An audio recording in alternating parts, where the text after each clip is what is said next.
প্রতি বৃহস্পতিবার সূর্য ওঠার সাথে সাথে শুরু হয় এই বাঁশের বাজার। এখানে পাওয়া যায় হরেক রকমের বাঁশ, তল্লা, উল্কো, মকলা সহ নানা ধরনের বাঁশের সমাহার এই বাজারে। তবে এত বড় বাঁশের বাজার চলে মাত্র কয়েক ঘন্টা। সকাল 7টা থেকে 11টা পর্যন্ত মাত্র 4 ঘন্টার এই বাজারে বিক্রি হয় লাখ লাখ টাকার বাঁশ। বাঁশের নানাবিধ ব্যবহারের কারণে গ্রাম শহর সব জায়গায় আছে বাঁশের চাহিদা। ঘর, সবজির মাচা, ভবন নির্মাণ সহ নানা কাজে প্রয়োজন হয় বাঁশের। বাঁশের এই চাহিদা মেটাতে সারা দেশ থেকেই এই বাজারে বাঁশ কিনতে আসে পাইকাররা। বাজারে গিয়ে দেখা যায় বিশাল কর্মযজ্ঞ শুরু হয়েছে বাঁশ বাজারের। কেউ বাঁশ কিনছে, কেউ কেনা শেষে গাড়িতে তুলছে, কেউ বা বাঁশের আটি পাচ্ছেন। যমুনা ইলেকট্রনিক্স ঈদে ডাবল খুশি অফার সিজন 3, যে কোনো পণ্য কিনলেই পাচ্ছেন নিশ্চিত ঈদ উপহার। ঠাকুরগাঁওয়ের হরিপুরের আমগাঁও ইউনিয়নে অবস্থিত এই বাঁশের বাজারের নাম জাদুরানী বাজার।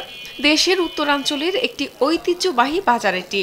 ঠাকুরগাঁও জেলার মাটি বাঁশ উৎপাদনের জন্য উপযুক্ত হওয়ায় এই জেলায় প্রচুর পরিমাণে বাঁশ উৎপাদিত হয়, যা নিজ জেলা সহ আশেপাশের জেলার বাঁশের চাহিদাও পূরণ করে।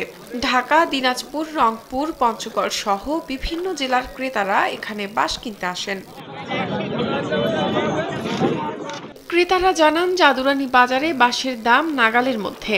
আকার ভেদে প্রতিটি বাঁশ 150 থেকে 400 টাকা পর্যন্ত পাইকারি কেনা বেচা হয়। প্রতি মাসে এই বাজারে 1 কোটি থেকে 1.5 কোটি টাকার বাঁশ বিক্রি হয়। সবাই চিনে জাদুরানী হাটে। বৃহস্পতিবার দিন সকালে গেলে 2-4 টাকা সব ধরনের বাঁশে পাওয়া যায়। এখানে ঠাকুরগাঁ থেকে কেউ আসে, পঞ্চগড়, কেউ আসে আপনার বালিয়াডাঙ্গি থেকে, ন্যাকমরদ থেকে, বিভিন্ন রকমের বাঁশ জাদুরানী থেকে আসে।